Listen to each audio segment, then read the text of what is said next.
Bonjour et bienvenue à Entre nous, exclusivement sur les ondes de TV Rogers. Je suis Claude-Andrea Bonny. Je me ferai un réel plaisir de passer la prochaine heure avec vous.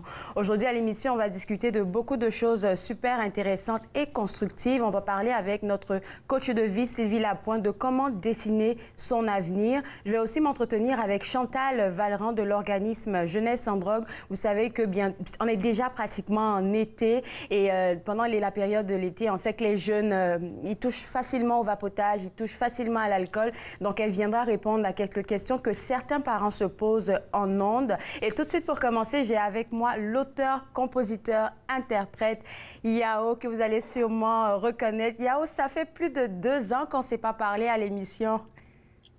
Je confirme, effectivement, je suis très heureux d'être ici. Et puis, sincèrement dit, durant ces 2 années-là, j'ai suivi un peu... Dernièrement, tu as refait ta parution sur les réseaux sociaux parce que je pense que tu avais pris un peu de retrait et tu reviens en force avec un nouvel album qui se prépare. Dis-moi, comment tu as passé ces 2 années-là à te reposer, à réfléchir? Ah, me reposer, c'est une grande question. Mais un peu comme tout le monde, je pense que les 2 dernières années se sont passées sous le signe du chamboulement. Je pense que Covid est venu jouer dans nos plates-bandes à tous, remettre en question aussi beaucoup de nos priorités, beaucoup d'éléments qu'on croyait impossibles. Donc, j'ai vécu ces 2 dernières années vraiment sous le signe sous le même signe de ce chamboulement, de la réflexion, de l'introspection aussi. Beaucoup de temps en famille, ce qui a fait énormément de bien en étant souvent sur la route.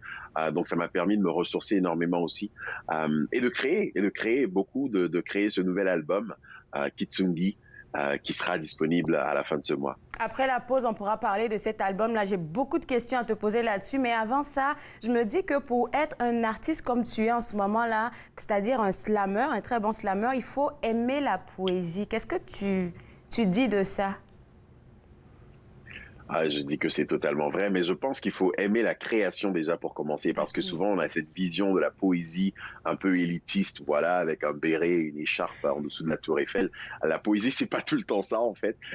Et moi, c'est comme ça que vraiment je l'approche. Je l'approche d'une manière d'écriture créative, cette écriture qui nous permet de nous exprimer, cette écriture qu'on retrouve dans nos chansons préférées, dans notre film préféré, dans notre pièce de théâtre, notre roman, notre bande dessinée. Donc on est vraiment dans un univers où on utilise l'écriture. Pour moi, l'art, c'est un outil de changement social et ça passe par le biais de l'écriture et la musique. On oublie souvent que l'art est le reflet d'une société. Donc moi, à travers les mots, à travers la poésie, à travers les textes, justement, j'essaie d'être le reflet de mon environnement, de ma vie, de ma société, de tout ce qui se passe autour de moi. Fait que et tu vas chercher aussi, tu dis de la société, mais ça peut être un reflet de nous-mêmes aussi. Ah oui, je dis souvent, ceux qui écoutent ma musique apprennent à me connaître. Dans la perspective où je suis très introspectif dans mes écrits, je passe toujours par le côté personnel pour aller rejoindre l'autre. Si nous cultivions les convergences plutôt que les différences, il y aurait la paix dans le monde, disait Morin. Donc beaucoup de mes textes partent de cette idéologie justement, de cette introspection, de cette remise en question de moi-même par la suite vers l'autre. Je dis souvent qu'on essaie de rejoindre la conscience collective, on essaie de rejoindre la masse populaire. En musique, on dit toujours je veux faire un hit, mais je dis souvent on oublie que ce qui crée le collectif, c'est l'individu. C'est l'ensemble de nos individualités qui crée le collectif. Donc, pour rejoindre le collectif, pour rejoindre le plus grand monde, le plus grand nombre de personnes, j'estime que passer par mon individualité me permet justement de rejoindre l'autre aussi dans son individualité. Tu as tellement bien dit ça, là, parce que souvent, à nos différentes positions entre nous, là, on te voit à l'écran en train de chanter. Fait que j'ai souvent tes textes dans ma tête, là, parce que je te vois continuellement à nos différentes poses. Et puis, la question que j'ai toujours voulu te poser, mais je n'osais pas, je me demande, il n'y a pas des fois où quand tu te lances, tu oublies t'as pas peur d'oublier tes textes parce que c'est tellement organisé. Je confirme, ça arrive à tout le monde, hein. Et effectivement, parfois justement j'ai peur d'oublier mes textes. Ça m'est déjà arrivé sur scène d'oublier mes textes aussi, ça Vraiment? arrive. Mais je confirme, oui, oui. Mais je pense qu'il y a avec la musique aussi, on se retrouve un peu à avoir des cues, comme on dit, qui nous permettent vraiment, une fois qu'on se lance à tel moment, et ça devient comme rouler une bicyclette. En fait, je sais qu'à tel moment, je suis rendu à tel texte, à cette partie de la musique, je suis rendu à tel texte, et puis vraiment, on évolue dans cette idée-là. Donc, mais ça m'arrive, je confirme, ça m'arrive d'oublier mes textes. Même là, en ce moment, je suis au CNA. En résidence, on a un spectacle ce jeudi et depuis lundi, on est là et on monte le spectacle, lumière, éclairage, vidéo, tout. On prépare un gros spectacle pour jeudi et même tout de suite, 15 minutes avant de monter sur cet appel, j'étais en train de faire une chanson et je me disais, Ah zut, alors j'ai oublié mon texte, donc j'ai dû prendre mon téléphone, me rappeler, me rappeler le texte avant de recommencer la chanson. Waouh, waouh. OK, dans ce cas-là, je me dis, OK, c'est normal, mais ça paraît tellement pas, je suis sûre, là. Tu es tellement bon. Écoute, tu sais quoi, on va te garder avec nous. Et puis moi, je vais commencer à partager les informations aux gens qui nous regardent. Il sera en spectacle au CNA pour présenter en exclusivité son nouvel album le 12, le 13 et le 14. Si je ne me trompe pas, on va avoir plus d'informations après la pause. Mais pour l'instant, www.cna-nac.ca, c'est le site web pour prendre vos billets. On se voit juste après la pause. Vous regardez Entre nous, exclusivement sur les ondes de TV Rogers.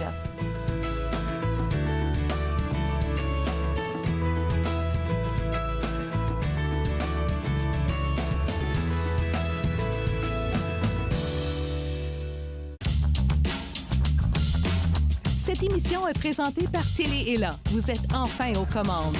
Pour en savoir plus, visitez rogers.com.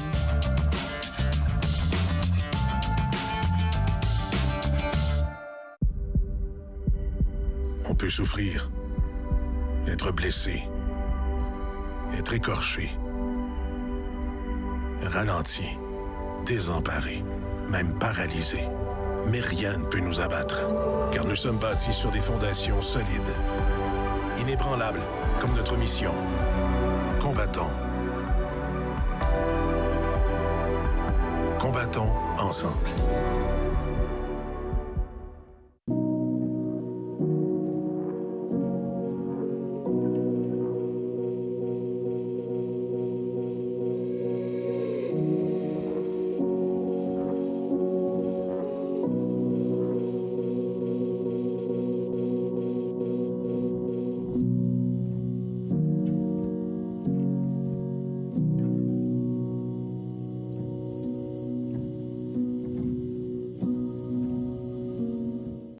Prochaine émission de Vivre Ensemble, j'ai le plaisir de recevoir Monsieur Pierre Dadjo, militant de la première heure de la cause francophone. C'est un rendez-vous, je vous y attends. Vivre Ensemble, lundi 19h sur TV Rogers.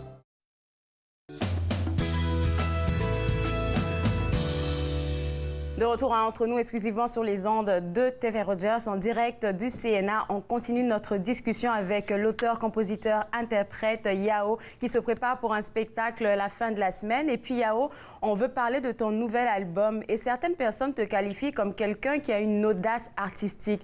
Alors, qu'est-ce que tu nous réserves avec Kintsugi? Kitsungi, c'est un album personnel, thérapeutique. Je vais commencer par expliquer le titre. Oui. Kitsungi, c'est l'art japonais de réparer la porcelaine brisée, la céramique brisée avec des métaux précieux, avec de l'or.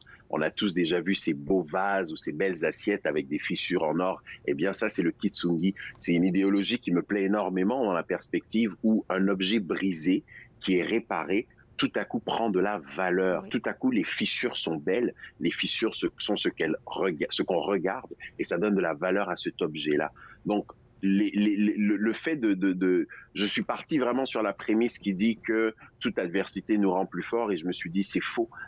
Toute adversité digne de ce nom commence par nous détruire, par nous mettre en 1000 morceaux.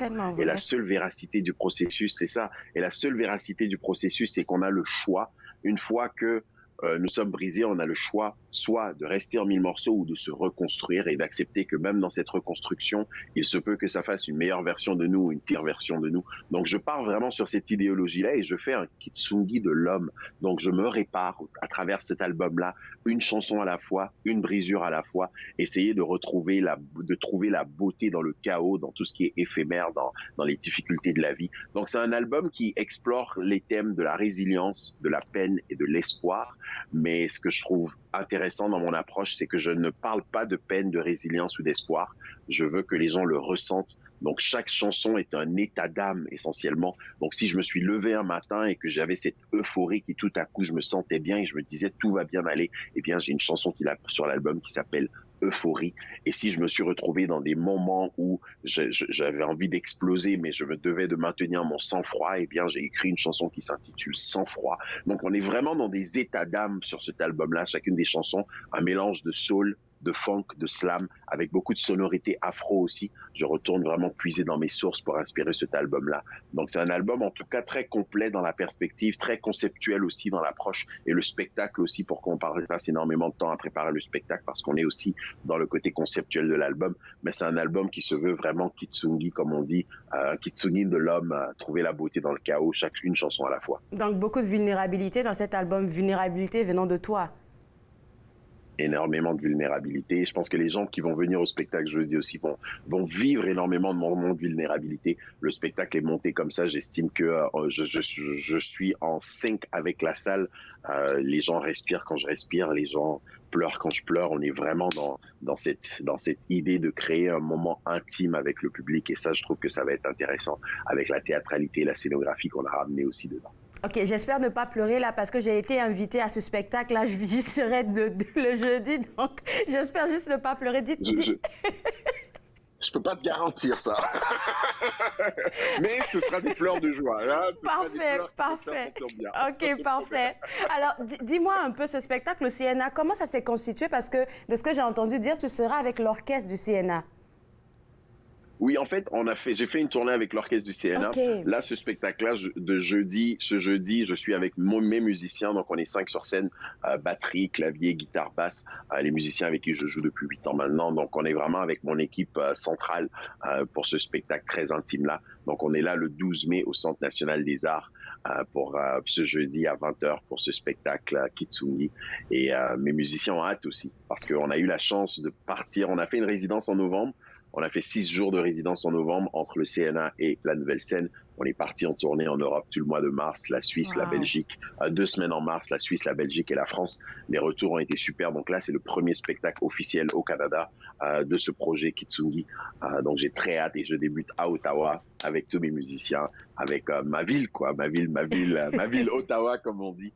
Et puis par la suite, on est parti jusqu'à la fin de l'année en tournée à travers le Canada et à l'international aussi. Est-ce que tu peux me dire en quelques secondes comment tu as vécu ton expérience avec l'orchestre du CNA? J'imagine. Magnifique. C'est magique. C'est un rêve que j'ai toujours eu de pouvoir slammer, de pouvoir scander des mots, de pouvoir faire mon slam avec cet univers-là derrière moi et de pouvoir travailler sur ce projet avec le Centre national des arts. Je pense que c'est le début d'une belle collaboration aussi avec l'orchestre du Centre national des arts. Je sais qu'on a déjà prévu, je vais pas voler le punchline, mais on a des spectacles d'ici la fin de l'année qui viennent encore en collaboration avec l'orchestre. Donc je pense que les gens vont voir ça un peu plus souvent et on va essayer de monter quelque chose de vraiment gros avec l'orchestre du CNA. C'est comme Yao il était en repos, il revient et puis il revient vraiment en force là. Écoute, là, parle-moi un peu de ce spectacle là qu'on va avoir accès le 12. Tu as donné l'opportunité à tes abonnés de voir un peu le cadre et puis j'ai cru voir que tu étais dans un cadre. Tu es au milieu dans un cadre. C'est quoi cette créativité que tu as eue? Quel est le message en arrière? Tu es dans une cage. Effectivement, on est dans une belle théâtralité aussi, dans une belle scénographie où ce que les gens vont vivre, c'est vraiment comme si ils font partie de mon univers et cette boîte représente tout. Okay. Cette boîte représente ce qui se passe dans ma tête. Cette boîte représente cet univers dans lequel je suis. Cette prison de mon propre fait aussi, en fait. Et dans cette prison-là, on se rend compte, on voit tout, en fait. C'est cette vulnérabilité, on voit tout. C'est comme un aperçu de toute la vulnérabilité. Donc, si j'ai cette énergie, c'est dans cette boîte que j'ai cette énergie. Si je suis triste, c'est dans cette boîte. Donc, c'est comme si vous êtes dans ma tête, en fait, et visuellement, vous voyez ce qui se passe. Et il y a aussi de la projection, il y a aussi des vidéos. Et les vidéos représentent un peu ce qui se passe à l'intérieur, ce qui se passe dans mon cœur. Donc, vraiment, on crée un effet tridimensionnel avec ce spectacle-là, avec cette boîte-là, avec cette scénographie-là aussi, où les gens non seulement vivent en direct, mais voient ce qui se passe dans ma tête, voient cet aperçu-là, voient ce qui se passe à l'intérieur aussi avec la vidéo. Donc, on est vraiment dans quelque chose de complet, en fait, comme spectacle. Et j'ai très, très hâte, en fait, on a Christian Quesnel de la région que tout le monde connaît bien, qui a travaillé sur les illustrations pour nous. Alexandre Berthier à Québec qui s'est occupé de monter les vidéos. J'ai Gaël qui s'occupe de faire la direction artistique avec nous et Didier Lucien, le comédien de Montréal, qui est venu faire la mise en scène aussi avec nous à la résidence de novembre. Donc, on a vraiment monté tout un projet complet pour une expérience complète, une expérience sonore, visuelle, textuelle, un spectacle complet, voilà, que j'ai très hâte de présenter au public d'Ottawa. Alors, Kintsugi, il aura combien de titres avant que je te parle de deux petites questions? J'espère qu'on aura encore du temps. Oui, Kitsungi, 11 chansons. En fait, on a travaillé, la vérité, pour vous donner un peu d'un aperçu de comment le projet a été énorme au cours des 2 dernières années. J'ai écrit 53 textes, on a fait 47 univers musicaux. Et dans tout ça, on a enregistré jusqu'au fond 14 chansons et on a fini par en choisir 11 seulement pour l'album. Donc, on est vraiment dans quelque chose de concis, de précis, de travaillé. Donc, 11 chansons sur cet album qui sera disponible le 27 mai. Et les gens peuvent déjà aller sur mon site internet Yao Music pour trouver le lien pour préenregistrer l'album. Lorsque vous préenregistrez l'album, vous avez déjà accès à des chansons en primeur. Donc là, en ce moment, à chaque 2 semaines, on sort une nouvelle chanson et tous ceux qui l'ont préenregistré ont la chance de l'écouter en primeur. Alors, l'effet placebo, c'est l'un des singles qui a paru dernièrement sur le site web de Yao. Donc, vous pouvez aussi avoir accès à ça. Donc, je parlais de l'effet placebo qui est disponible en ce moment sur ta chaîne YouTube et aussi sur le site web. Donc, les gens auront accès à ça. Dis-moi comment les gens ont réagi jusqu'à date. Il va nous rester juste quelques secondes à Kintsugi. Jusqu'à présent, le retour est magnifique. Le retour est, j'en suis des plus honorés, j'en suis des plus heureux. Les gens peuvent voir sur mes réseaux sociaux, j'ai posté une critique qu'on a reçue de la Belgique aussi, de notre passage en Belgique avec beaucoup d'éloges, et de voir aussi le retour de l'industrie musicale au Canada où on a déjà des dates de spectacle d'ici jusqu'à mars de 2023. Beaucoup de programmateurs de Gatineau, du Gatineau au Québec. On est à Gatineau le 18 juin, au Cabaret La Bazoche. On a une tournée dans l'Est du Québec tout le mois d'août. On est dans l'Ouest canadien tout le mois de octobre-novembre. On est en Acadie en septembre-octobre aussi. Donc vraiment un bel engouement derrière ce projet-là et ça me fait énormément chaud au cœur et j'ai très hâte que le public aussi le découvre et d'avoir les retours du public. Bravo, bravo et bon succès. Et on va te laisser aller te préparer. On t'a pris beaucoup de temps. Merci beaucoup. Toujours un plaisir de parler avec toi. Ça fait plaisir. Toujours un plaisir, Claude. Merci beaucoup. Merci. Alors, pour vous autres à la maison, pour avoir l'actualité en temps réel de l'auteur-compositeur Yao, ça sera au www.yaomusic.com. Et si vous voulez participer à son spectacle au CNA, www.cna-nac.ca pour vous prendre les billets. On va prendre une pause et juste après la pause, on parle avec Chantal Valéran de l'organisme Jeunesse sans drogue. Vous regardez Entre nous, exclusivement sur les ondes de TV Rogers.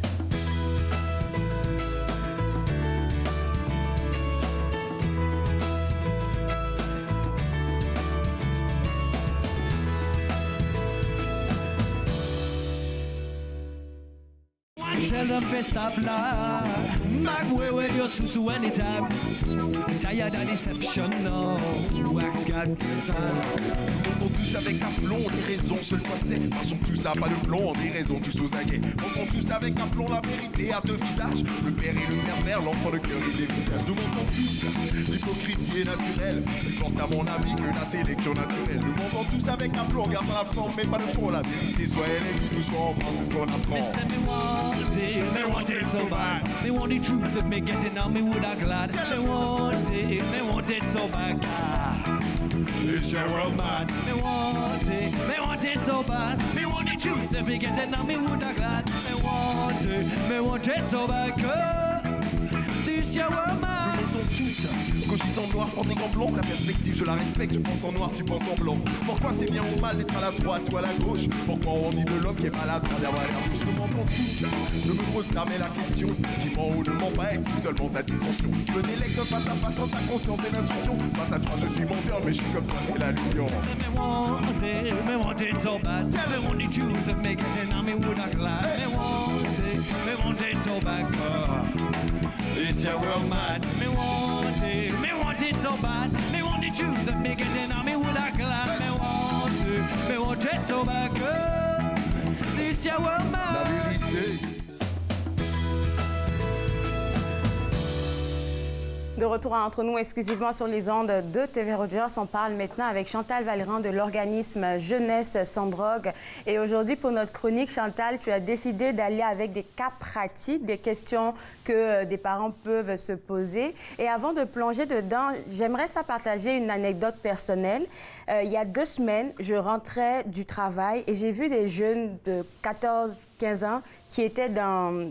Il y a une école proche de chez moi, donc ils étaient dans un coin et ils étaient en train de fumer de la marijuana. J'avais mal au cœur, je me dis, qu'est-ce que je fais? Est-ce que je leur donne le contact ou le site web de Jeunesse sans drogue? Est-ce que je leur parle? Comment ils vont le prendre?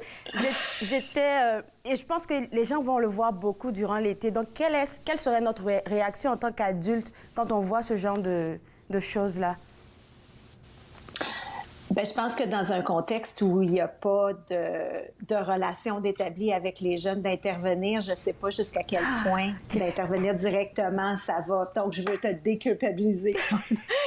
C'est difficile, mais je pense que c'est une preuve ou un incitatif, justement, à encore encourager les parents de quand on rentre à la maison, puis là, encore une fois, je parle de parents, mais je parle de tout adulte qui joue un rôle significatif dans la vie d'un enfant, d'utiliser ça comme un bon moment pour dire « Je viens de voir un groupe de jeunes de 13-14 ans en train de prendre du cannabis. J'aimerais ça qu'on puisse en parler. Je suis un peu inquiète ou est-ce que tu penses qu'il y a des risques associés à ça? » Donc, d'utiliser ça comme une belle occasion de pouvoir encore parler parce que c'est un sujet d'activité. Mais d'approcher un groupe de 5-6 jeunes qui sont en train de consommer à ce moment-là, à moins qu'il y ait un danger imminent, je suis pas certaine comment ça pourrait avoir eu un impact positif là, à ce moment-là. Bien, pour te dire vrai, je me suis sentie coupable, comme si je pouvais faire quelque chose, mais je pouvais pas. Mais comme tu le dis, là, tu m'as déculpabilisée. Je pense qu'on va garder ça. On fait ça ce matin, on aide ce matin. Ouais. On est en train de donner des outils aux parents, donc ça va porter fruit. Merci beaucoup. Donc, première question, qui je suis sûre est une question que les parents se posent. Que dois-je dire à mes enfants lorsqu'ils me posent des questions sur ma propre consommation?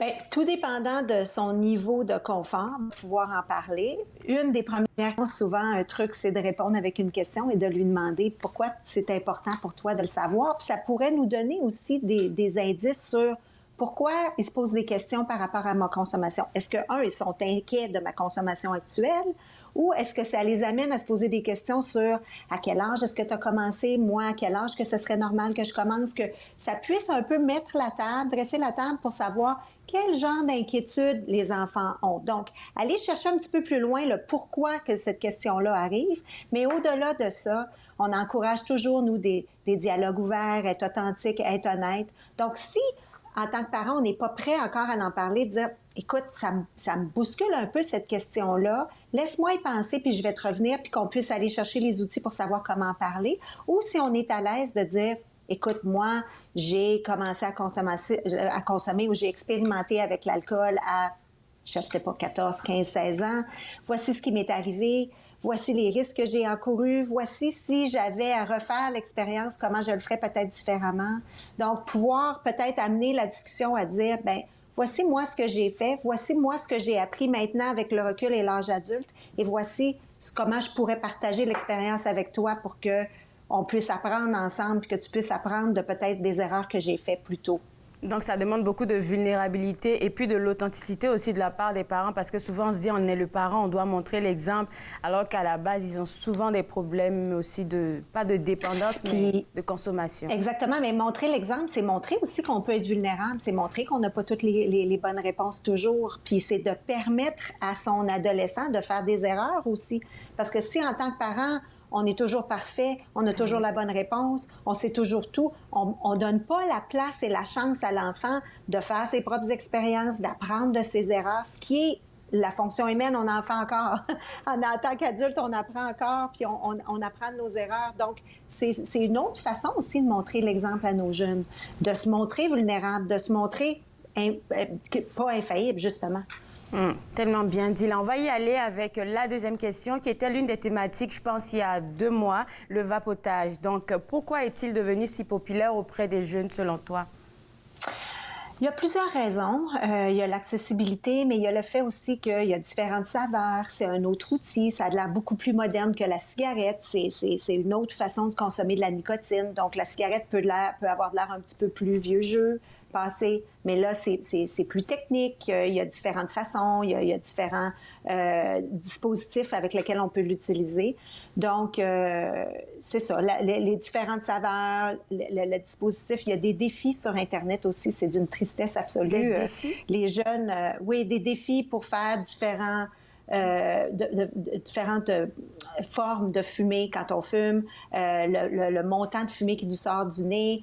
Si on va sur YouTube, il y a différents défis que les jeunes se lancent sur comment actualiser leur consommation, leur usage de vapotage, comment rendre ça plus cool. Donc, il y a différentes tendances qui font que, présentement, le vapotage a la cote chez nos jeunes.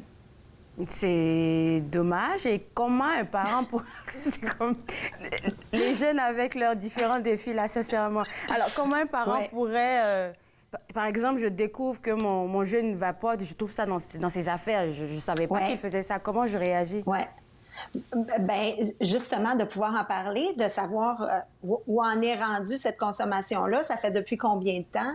Puis on parle toujours de éduquer nos jeunes, puis s'éduquer nous-mêmes en tant qu'adultes sur qu'est-ce que le vapotage, qu'est-ce qu'il y a là-dedans. Donc, pouvoir demander à notre jeune, est-ce que tu vapotes de la nicotine? Est-ce que tu vapotes du THC? Est-ce que tu sais la tenance en THC? Est-ce que tu sais quels sont les risques? Donc, c'est pas une question de sermonner, c'est une question, on peut-tu aller explorer ensemble? J'aime ça. Parce que souvent, un jeune va peut-être nous dire, ouais, mais c'est bien moins pire que fumer la cigarette. Vapoter, c'est moins pire. Les gens prenaient ça pour arrêter de fumer. Fait que pourquoi ce serait pas bon? Puis, un exemple que j'utilise parfois, c'est vapoter mieux que la cigarette. Est-ce que tu aimes mieux avoir un coup de marteau sur le doigt ou 2 coups de marteau sur le doigt? C'est pas une question de mieux, c'est une question de, écoute, c'est nocif ou plus nocif. C'est sûr que la cigarette, c'est très nocif. Et c'est sûr qu'une façon d'arrêter de fumer qu'on avait introduit au départ pour les adultes, c'était de vapoter, mais dans une optique que c'était pas une utilisation à long terme, c'était supposé de les aider à arrêter. Donc, même si quelqu'un fumait la cigarette puis décide finalement d'adopter le vapotage comme solution à long terme, c'est pas mieux. C'est encore de la nicotine qu'on respire. Nos poumons ne sont pas faits pour ça. Donc, les statistiques sont alarmantes. La nicotine va tuer 1 personne sur 2 qui l'utilise à long terme. Donc, les fumeurs, il y a 1 fumeur sur 2, il y a plus de chances de mourir des effets négatifs de la nicotine à long terme que d'aller à la guerre. Je veux dire, 50% du monde n'en reviennent pas. Donc, de partager ces statistiques-là avec son jeune, d'aller explorer ça ensemble, puis de faire comprendre aussi qu'il y a une dépendance qui peut se développer avec le vapotage. C'est pas sans risque. Donc, d'avoir des conversations ouvertes là-dessus, puis de savoir, eux, comment ils se sentent par rapport à ça.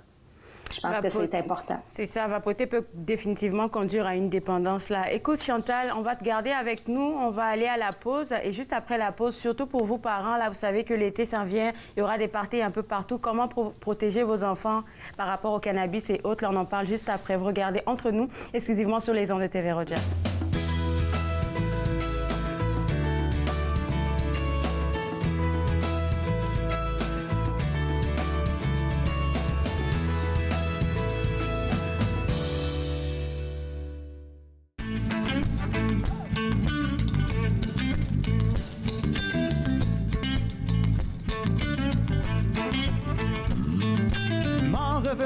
De la jolie Rachel est là, m'en revenant. De la jolie Rachel, m'en revenant. De la jolie Rachel est là, m'en revenant. De la jolie Rachel. J'ai rencontré 3 jolies demoiselles et là. J'ai rencontré 3 jolies demoiselles. J'ai rencontré 3 jolies demoiselles et là. J'ai rencontré 3 jolies demoiselles. J'ai pas choisi, mais j'ai pris la plus belle et là. Dans le fond d'un bois, il y a un joli petit joli. Dans le fond d'un bois, il y a un petit village. Dans le fond d'un bois, il y a un joli petit joli. Dans le fond d'un bois, il y a un petit village. J'ai pas choisi, mais j'ai pris la plus belle et là. J'ai pas choisi, j'ai pris la plus belle.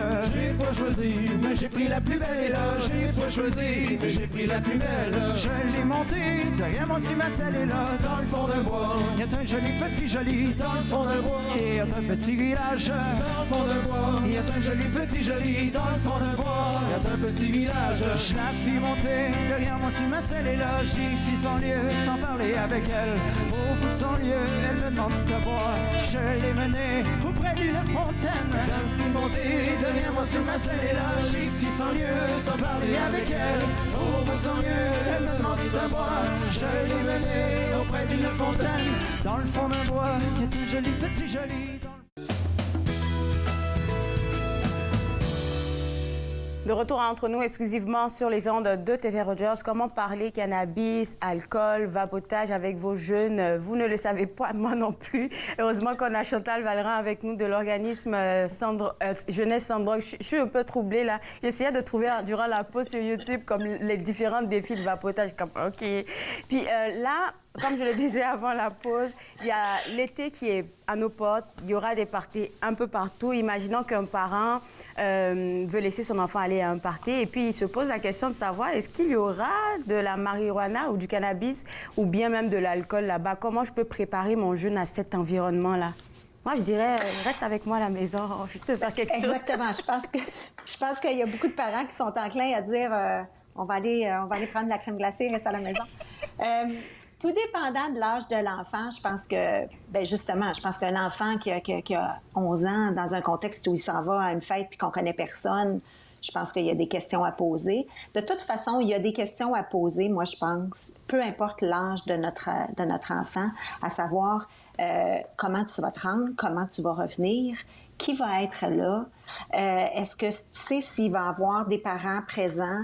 Donc, c'est une question de travailler avec l'enfant, savoir l'information disponible pour prendre une décision en connaissance de cause en tant que parent. S'il y a des parents qui sont présents dans l'optique où est-ce qu'on peut, nous, aller reconduire l'enfant pour savoir où ils sont, puis parler avec les parents pour savoir, eux, quels sont leurs règlements dans la maison, est-ce qu'il y a présence d'alcool, est-ce qu'il y a présence de cannabis. Puis si on a eu des conversations avec notre jeune en amont, comme j'en fais souvent de la promotion, sur les risques associés avec une consommation ou une consommation excessive, qu'est-ce qu'on prend, bien, j'espère que l'enfant sera mieux en meilleure position de prendre des bonnes décisions, mais on peut décider de simplement dire, écoute, je connais pas cette famille-là, je sais pas où est-ce que tu vas être, je ne suis pas à l'aise, j'aimerais mieux que tu n'y ailles pas. Mais dans l'optique aussi qu'éventuellement, notre jeune va aller à une fête, probablement, où est-ce qu'il va avoir de la présence de substances, on pourra pas toujours dire non. Donc, il y a peut-être moyen d'encadrer pour que ce soit plus facile. Donc, de dire à son jeune, quand je te texte, tu me réponds. Je vais t'envoyer des textos là, dans la soirée pour savoir comment tu vas. J'aimerais ça que tu puisses me répondre. J'aimerais ça qu'on soit en contact. Voici à quelle heure que je m'attends à ce que tu reviennes. Et dans un optique, justement, où est-ce qu'on ne se sent pas très à l'aise, moi, je conseille aux parents d'aller, si possible, reconduire l'enfant, où est-ce que l'enfant est, dont on sait où est-ce qu'il est, et revenir le chercher. Oui. Donc, on va savoir à quelle heure on vient le chercher, dans quel état il est, qu'il est en sécurité. Donc, peut-être que la première fois qu'il va à une fête, c'est peut-être la meilleure façon de l'encadrer. Puis si votre enfant dit, ben moi, j'aimerais ça rester jusqu'à minuit, encore là, tout dépendant de l'âge puis du contexte familial, ben, on peut dire, ben écoute, c'est ton premier, fait que j'aimerais mieux venir te chercher vers 10h30. Il y a toujours moyen de négocier, puis ça apprend à l'enfant aussi de, premièrement, avoir des arguments solides pour pouvoir convaincre ses parents d'y aller, mais d'entrer dans une conversation informée où est-ce qu'on échange l'information, puis on négocie ses positions. Puis, en bout de piste, c'est le parent qui devrait avoir le dernier mot. Et puis, j'aime bien ce que tu as dit avant la pause. Là, on ne demande pas aux parents On aimerait ça que les parents évitent de sermonner les enfants, mais juste de les mettre devant les faits, en fait. Comme tu posais toujours des questions, est-ce que tu sais ce que tu prends, là? Il y a combien de teneurs en THC? Est-ce que tu sais à quelle fréquence est-ce que tu le prends? Ce genre de questions, juste pour les mettre face à leur propre réalité. Oui, exactement. Donc, de donner un contexte, puis... Aussi, quand on sonde nos jeunes, on fait souvent des sondages, des études, nous, à Jeunesse sans drogue, pour aller voir les perceptions, les attitudes, les comportements des jeunes et des parents. Une des raisons principales, quand les jeunes nous disent « moi, je consomme pas » ou « je consomme pas à l'excessif » ou « je suis conscient de ma consommation », une des premières raisons, c'est qu'ils veulent pas décevoir leurs parents. C'est correct en tant que parent de dire « je m'attends à avoir un comportement X ». On n'est pas obligé d'être les meilleurs amis de nos enfants. On est là pour les guider. Donc, oui, il faut pas... On évite le sermon parce que ça fonctionne pas. Mais on peut avoir des conversations robustes où où on partage nos attentes, où on partage nos inquiétudes, puis on accueille ceux-là de nos enfants aussi. Nos enfants sont en mesure de partager ça, puis on peut avoir des conversations corsées, mais ça se fait en tout respect, en toute authenticité. Mais c'est correct de dire à son jeune, écoute, moi, je suis inquiète, puis je m'attends à ce que tu consommes de façon responsable si tu décides de le faire. Parce que on plante une petite graine dans le cerveau de notre jeune, mais en bout de piste, ils veulent pas nous décevoir. C'est ce que les jeunes nous disent. Ils veulent pas décevoir leurs parents. Est-ce que, parce que là, je sais qu'on a eu à discuter de ça une fois, que durant la pandémie, il y a une hausse de l'utilisation que ce soit le vapotage ou bien le cannabis du côté des jeunes. Là, est-ce que tu penses que durant l'été aussi, il y a une hausse de cette consommation-là? Bien, il y a toujours quand même une relation avec l'accessibilité. Alors, si les jeunes ont accès à ces substances-là dans différents contextes aussi, donc oui, il va peut-être avoir une augmentation ou une expérimentation parce que c'est accessible puis c'est disponible. D'où l'importance de poser des questions, puis d'où l'importance de savoir où sont nos jeunes, puis comment ils vont faire pour s'y rendre puis pour revenir. Donc oui, il pourrait y en avoir, mais il faut comprendre aussi qu'en contexte de pandémie, une des raisons pour laquelle on sait que la consommation de substances a augmenté, c'est que les jeunes ont identifié un problème d'anxiété modéré à sévère dans 45% des jeunes sondés. Quand on leur a demandé si leur santé mentale avait changé, s'il y avait plus d'anxiété, dans 45% des cas, les jeunes nous ont dit oui, de sévère, de modéré à sévère.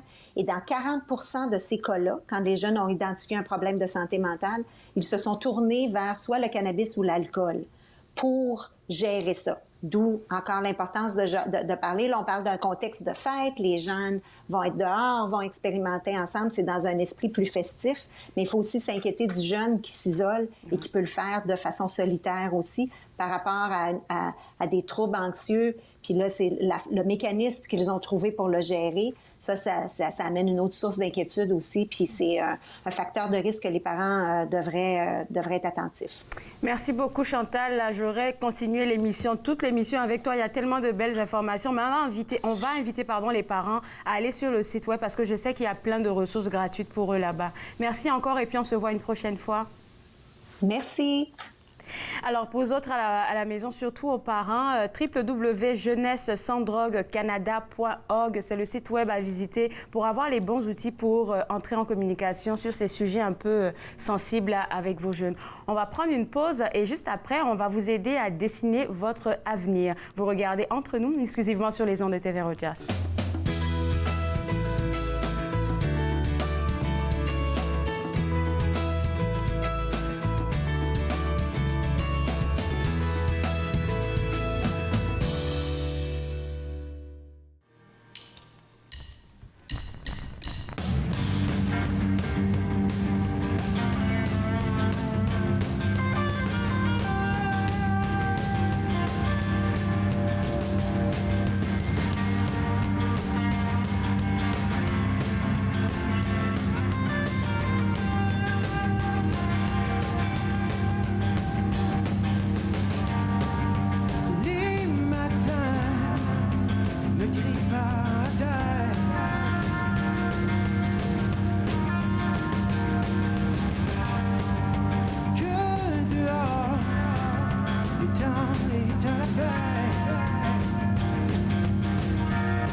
De retour entre nous exclusivement sur les ondes de TV Rogers. Notre thème avec notre coach de vie Sylvie Lapointe aujourd'hui, c'est comment décider son avenir. Et ça se trouve à la page 72 à 75 du livre Vie ta vie. Et Avant de commencer, Sylvie, j'avais une question pour toi. Je me dis, dessiner son avenir, là, c'est pas quelque chose qu'on a l'habitude de faire parce qu'on dit toujours, prends la vie comme elle vient. Ah! Oui, c'est sûr qu'il y a un aspect d'acceptation de ce qui est là, puis il y a un aspect choix aussi. Et c'est ce que j'apprends plus j'étudie et je pratique la psychologie positive ou la science du bonheur. Je comprends qu'il y a une grande portion qui dépend de son attitude, de son attention et essentiellement du choix qu'on fait. Est-ce que je vais mettre l'emphase sur ce qui va mal, ce qui manque, ou est-ce que je vais prendre un moment pour être reconnaissante pour ce qui est là? Et ce simple choix-là va soit mettre la vie en rose ou la vie en noir. T'as tellement bien dit ça. Et puis, ça m'a fait penser, hier, j'avais une réflexion après avoir vu une vidéo, là, et puis je me suis dit, finalement, là, tout être humain a tout ce dont il a besoin dedans de lui pour faire ce qu'il a envie de faire. C'est juste que c'est un peu comme si c'est à l'état brut. C'est vrai, c'est à l'état brut et il y a énormément de potentiel. D'ailleurs, c'est pour ça que j'ai appelé mon entreprise Émergence, parce que mon objectif, c'est de faire émerger le plein potentiel chez les individus avec qui je travaille. On a tous comment je pourrais dire ça, un grand réservoir de capacités, de talents, d'habiletés qui sont à l'ombre. Et c'est une question de juste faire émerger ce potentiel-là, que ce soit un potentiel de voir la vie en rose plus souvent ou un potentiel de se mettre à faire de la peinture ou un potentiel à se mettre à cuisiner. Il s'agit de justement faire ce choix de saucer les orteils dans l'eau du lac pour voir comment froid que c'est puis décider si on plonge ou non. Parce que chacun de ces actes-là, ça prend un peu de courage, un peu de détermination. Est-ce que je vais justement déroger du chemin qui a été tracé pour moi pour faire une autre piste, peut-être moins lisse, plus chaoteuse, mais peut-être plus intéressante. Et donc, c'est là qui est le choix. Parce que souvent, j'entends mes clients dire « Ah, sais-tu quoi, j'approche l'âge de la retraite. Bon, j'ai pas le choix. Je suis pas heureux dans ma job, mais qu'est-ce que tu veux? J'ai besoin d'avoir ma pension, donc je vais continuer sur mon chemin, même si je suis malheureux. » Et c'est quelque chose que, personnellement, j'ai choisi de ne pas croire. Et donc, à l'âge de 48 ans, j'ai démissionné de mon travail au gouvernement fédéral. J'avais un bon poste, bien rémunéré dans la gestion. Et j'ai dit non, je suis pas heureuse. Je vois d'autres possibilités pour moi. Et donc, j'ai choisi de laisser mon poste. Et on m'a dit que j'étais complètement capotée de faire ça. Ils ont dit, t'es-tu folle? Tu vas te priver de ta pension, tu vas priver de ta sécurité. Mais oui, ma sécurité puis ma pension, si elle vient à un coût considérable de justement de mon bonheur, de mon bien-être, est-ce que ça vaut vraiment ces sous-là? Tu as tellement raison, parce que si tu n'avais pas fait ça, là, on t'aurait jamais connu ici, tu n'aurais jamais aidé toutes les personnes que tu aides aujourd'hui. Donc, merci d'avoir fait le grand saut. Alors, comment dessiner son avenir? Pourquoi déjà tu as voulu mettre ça dans ce livre-là, ce chapitre? La façon que mon livre est conçu, c'est vraiment comment j'accompagnerais des individus en coaching. Alors, la première partie, c'est de faire le bilan de ce qui se passe, c'est-à-dire, bon, de vivre nos émotions, de les reconnaître, de les nommer. OK, je suis découragée, je suis anxieuse, je suis déprimée. Bon, alors, on commence par, justement, accepter, de reconnaître et accepter là où on est. Et ensuite, la deuxième partie, on s'interroge sur, bon, comment est-ce que je pourrais améliorer ce qui est en choisissant peut-être de travailler sur ma santé mentale, ma santé physique, en choisissant de peut-être travailler sur mes relations avec d'autres, mes interactions sociales, etc. Et ensuite, de faire comment je peux dire ça? Une introspection sur qui je suis fondamentalement. Donc, le troisième chapitre, ça s'appelle « Qui suis-je? » Parce qu'on parle de personnalité, on parle de valeurs, on parle de principes qui sont importants pour nous. Et finalement, le dernier chapitre, de là vient l'exercice d'aujourd'hui, c'est la question « bon et puis après ». Alors, j'étais triste. J'ai commencé à faire des activités pour changer un petit peu mon état d'âme. J'ai commencé à apprendre et surtout à m'aimer. Hein? J'ai à apprendre qui je suis, puis surtout à m'aimer. Et maintenant, comment l'avenir se dessine? Et cet exercice-là, on ne le fait pas juste au mois de janvier, hein, quand on se donne des bonnes intentions pour la nouvelle année, mais on peut le faire à tout moment. Et justement, je me disais, bon, c'est le printemps. Le printemps, c'est ma saison préférée. Je me suis mariée au printemps. C'est ma fête au printemps. C'est le renouveau. C'est les petits bourgeons verts qui nous disent que même après un hiver dur, la vie renaît. Et donc, c'est le printemps. Et pour plusieurs d'entre nous, on commence à penser à un après la pandémie. C'est pas que nécessairement c'est fini, mais il y a une nouvelle phase qui s'amorce. On a appris plein de choses. On a développé des stratégies pour gérer cette pandémie-là. Bon, certains d'entre nous ont eu des vaccins, on a passé à travers l'infection, et donc on se dit, OK, maintenant, qu'est-ce que j'ai appris de tout ça sur moi-même? Qu'est-ce que je veux changer? Parce qu'au début, puis même plus récemment, jusqu'à Noël, janvier, quand on était en mode lockdown et qu'on passait beaucoup de temps seul ou en petit groupe chez soi, la vie a ralenti. Oui. Et pour certains d'entre nous, ça a été difficile. Pour d'autres, c'était comme « Ah, ben regardons ça, je me retrouve avec du temps pour retrouver mes anciens passe-temps ou m'inventer de nouveaux passe-temps. » Est-ce que c'est quelque chose que je veux garder dans le après? Ah, c'est une très bonne question. Et c'est ça. Maintenant qu'on dessine une nouvelle phase, que ce soit pandémie, que ce soit printemps, que ce soit anniversaire et comment je peux dire ça, événements de marque, là, bon, que ça soit, bon, j'ai 30 ans, j'ai 60 ans, je me marie cette année, ou je déménage, j'ai une nouvelle maison, ou je change d'emploi. Tous ces événements-là de la vie nous donnent l'occasion de nous asseoir puis dire, OK, maintenant que j'ai ce changement-là qui approche, qu'est-ce que j'en fais? Comment je vais créer les prochaines années pour qu'elles me ressemblent davantage, pour qu'elles me parlent davantage? Merci beaucoup, Sylvie. On va garder ça pour aller à la pause et puis on va y répondre après. Vous regardez Entre nous exclusivement sur les ondes de TV Rogers.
De retour entre nous exclusivement sur les ondes de TV Rogers. Comment dessiner son avenir ou comment se dessine mon avenir? C'est la question qui se trouve aux pages 72 à 75 du livre Vie ta vie de notre coach de vie Sylvie Lapointe. Et on va aller avec l'exercice de réflexion qui s'y trouve.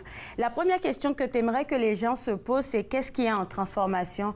Je pense qu'on ne prend jamais le temps de faire cette pause à Tu en parlais juste avant la pause. Oui, c'est ça. Oui, alors, c'est une grande question. Hein? Qu'est-ce qui se transforme en moi? Est-ce que je peux voir justement cette petite graine-là qui était à la noirceur, sous la terre, qui veut justement voir la lumière? Est-ce qu'il y a des parties de moi qui m'appellent à changer ou à me décrire autrement? Que ce soit, bon, ben, j'ai toujours pensé que j'étais quelqu'un qui avait une allergie violente à l'exercice physique. Puis j'ai réalisé durant cette période de 2 ans que les marches dehors, ça me fait du bien. Ou la bicyclette, c'est un amour de mon enfance que j'avais oublié. Alors, ça pourrait être aussi simple que ça. Pour certains d'entre nous, je pense qu'on a parlé aussi, Claude Andrea, il y a eu des relations qui étaient en transformation. On a eu des désaccords ou on a eu des réalisations que, bon, cette grande amie-là, dans le fond, n'était pas là quand j'en avais besoin, ou elle avait des conditions à notre amitié qui fait que, bon, je remets en question cette relation-là. Est-ce que ça, c'est quelque chose qui est en transformation? Personnellement, c'est une réalisation que j'ai faite. J'ai tendance à avoir des amis qui ont besoin de moi, dans le sens que ça me fait plaisir de faire justement la coach ou la thérapeute avec eux et les relations se dessinaient autour de ça, mais quand j'ai eu besoin de cet appui-là, l'amitié n'avait pas de retour. Et donc, je me suis dit, bon, ben c'est moi qui dois transformer parce que je suis allée chercher ces relations-là avec ces personnes-là et peut-être que j'ai besoin de choisir justement différemment les personnes qui vont m'accompagner dans ma vie pour que ce soit une relation plus égalitaire, plus ou qu'il y ait un échange, plutôt que un rôle de maternage pour moi et de recevoir pour l'autre. Il y a quelque chose que tu as dit une fois, je pense que plus d'une fois tu en as parlé durant tes chroniques, c'est le fait d'écrire. Tu écris beaucoup que tu as dit. Donc, je me dis, pour quelqu'un qui se dit, je ne sais pas exactement qu'est-ce qui est en transformation, je pense que si vous prenez un stylo et puis un cahier, ça va sortir tout seul. Tout à fait. Je pense qu'on a déjà parlé, mais il y a un exercice qui s'appelle l'écriture automatique. Et d'ailleurs, c'est ce que j'ai fait et c'est ce qui a créé ce livre. Au début de la pandémie, quand j'étais en isolation, je revenais de voyage et je voulais vraiment m'assurer que le reste de ma famille soit pas exposé potentiellement à ce virus. Donc, je me suis isolée pendant 14 jours. Et pour passer le temps, justement, je me suis mis à faire de l'écriture automatique. C'est tout simple. Hein? C'est comme on s'assoit devant une page blanche et on met un timer, hein, on met, 5 minutes, et tu laisses ta main écrire. Et ça peut être aussi simple que, j'ai pas le goût d'écrire, ça a l'air stupide cet exercice-là, puis on continue à écrire, c'est ça l'affaire, ça n'a pas besoin d'être beau, il n'y a pas besoin d'avoir des corrections de fautes d'orthographe, mais c'est ce qu'on appelle une écriture automatique. Okay. Et dans le fond, c'est une façon de vider ce qui est dans notre tête, et c'est très puissant comme exercice, parce que tout d'un coup, c'est comme si ton intérieur te parle. Tu as très bien dit ça. Et c'est vrai, parce que j'ai essayé, j'ai pas tenu longtemps. Ça fait quoi, 1 année et demie que tu en parlais, je pense. J'avais commencé avec un petit cahier que j'avais à la maison, mais j'ai pas tenu longtemps. Je devrais m'y remettre, je pense. Il y a plusieurs questions sur l'exercice de réflexion, mais je veux m'attarder sur la dernière. C'est comment remettre le bonheur et l'amour au centre de ma vie. Je pense que tout le monde en a besoin en ce moment. Oui, tu as bien raison. Et c'est une thématique qui est importante pour moi. On en a déjà parlé. Quand on regarde la psychologie positive, la science a démontré que notre prédisposition à voir la vie en rose ou la vie en noir est inscrite dans notre ADN à 50%. C'est-à-dire que c'est vrai qu'on voit le verre à moitié plein ou à moitié vide, et que c'est comme une façon naturelle pour nous de regarder la vie. Et donc, pour changer ça, pour choisir de mettre le bonheur au centre de notre vie, ça prend un choix conscient, ça prend une pratique consciente, que ça soit à travers l'écriture, que ça soit à travers les relations qu'on invite dans notre vie, que ça soit à travers les activités qu'on choisit pour nous faire du bien, de l'exercice ou des passe-temps et tout ça. Toutes ces actions-là sont justement une façon de se faire un cadeau et de se faire du bien. Cadeau et se faire du bien. Pour toi, l'amour et le bonheur, tu le représentes comment? J'ai souvent écrit, ça fait depuis que je suis toute jeune, je pense depuis l'âge de 12 ans que je tiens un journal intime. Ça fait 22 ans que je tiens un journal de gratitude. Et depuis toujours, on dirait, je me suis dit, bon, un jour, je vais être heureuse. Parce que dans ma tête, être heureuse, ça ressemblait dans les films de Disney, où les princesses rencontrent leur prince charmant, bon, ils vivent heureux pour le reste de leur jour. Mais ce que j'ai réalisé au courant de ma vie, c'est que le bonheur, c'est pas quelque chose qui se vit à 100% du temps. C'est rare. Et c'est même peut-être impossible. Donc, le bonheur, c'est un choix et c'est une reconnaissance de ce qui est là. Donc, c'est-à-dire que le bonheur, ça se vit par moments. Dans ma journée, j'ai eu peut-être 10 moments de bonheur. Est-ce que je les ai reconnus? Est-ce que je les ai savourés? Est-ce que je les ai appréciés? Le bonheur, c'est vraiment quelque chose du moment. Merci beaucoup, Sylvie, pour ce mot de fin. On va inviter les gens à aller se prendre ton ouvrage sur le site web et puis au plaisir de se reparler une prochaine fois. Au plaisir. Bonne semaine. Alors, pour vous autres à la maison, vous qui me regardez, vous pouvez toujours avoir accès à notre coach de vie au www.l2emergence.com. Et quand je dis accès à elle, c'est tout d'abord en allant vous procurer son ouvrage Vie ta vie, mais aussi aller faire une consultation avec elle au besoin. On se revoit juste après la pause. Vous regardez Entre nous, exclusivement sur les ondes de TV Rogers.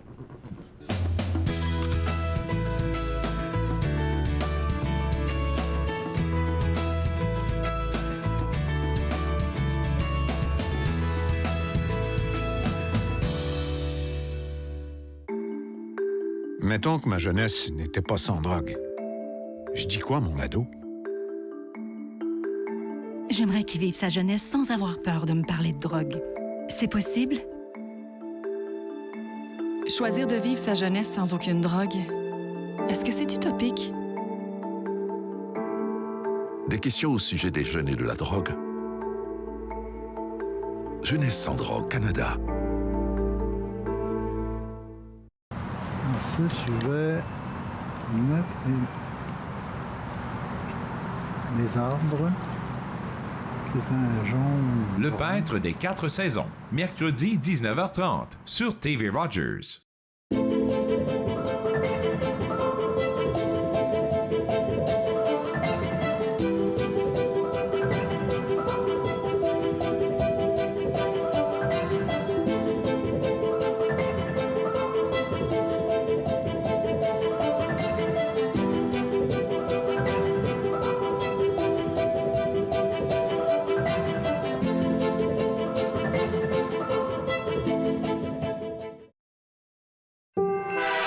Chaque année, des dizaines de Canadiens sont tués ou gravement blessés parce qu'ils prennent des risques près des voies ferrées.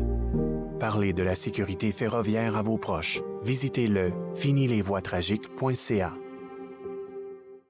De retour entre nous exclusivement sur les ondes de TV Rogers, j'ai une information spéciale à partager avec vous et importante. L'Assemblée de la francophonie de l'Ontario, en abrégé AFO, vous invite à répondre à leur sondage annuel pour mettre au grand jour les enjeux francophones de la province et les enjeux qui vous préoccupent afin de mieux représenter notre communauté francophone. Tout ce que vous avez à faire, c'est aller au www.monassemblée.ca et l'AFO le fait en fait en vue des élections qui s'en viennent bientôt. Donc, vous pouvez aller rapidement sur le site web. Ça vous prendra, je pense, une vingtaine de minutes. Et puis, vous serez peut-être l'heureux gagnant là, du sondage. C'est-à-dire, quand je dis du sondage, ils vont tirer des personnes, en fait, qui ont participé au sondage. 5 personnes qui vont recevoir une carte cadeau. Je ne dirai pas le montant, mais toutes les informations sont sur le site web www.monassemblée.ca. Écoutez, moi, je me suis fait le plaisir de passer 7 heures avec vous. On sera de retour demain à partir de 11h pour une émission assez remplie d'informations. Demain, on va avoir à découvrir ensemble les balados-diffusions produits par le théâtre La Catapulte intitulé « Demain, j'étais ici ». Ça fait longtemps qu'on les a pas eus et comme on sait que tout redevient à la normale un tout petit peu, fait qu'on aura plus d'informations là-dessus. Je vais aussi m'entretenir avec l'auteur Gilles Latour. Vous savez que quand il vient ici, c'est toujours des histoires qui nous font réfléchir et ça, Monsieur Gilles Latour sera avec nous et encore d'autres invités. Bye bye. Faites-nous part de vos commentaires en composant le 613-521-2323 par courriel sur Facebook et Twitter.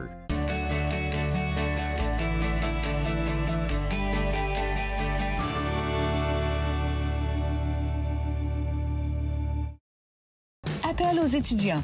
Omni Television accorde à nouveau des bourses d'études aux étudiants qualifiés poursuivant une carrière dans le journalisme en langue tierce. J'encourage tous les étudiants qui veulent faire une carrière dans le journalisme ethnique d'appliquer pour la bourse d'Omni, parce que l'éducation est l'étape la plus importante pour commencer.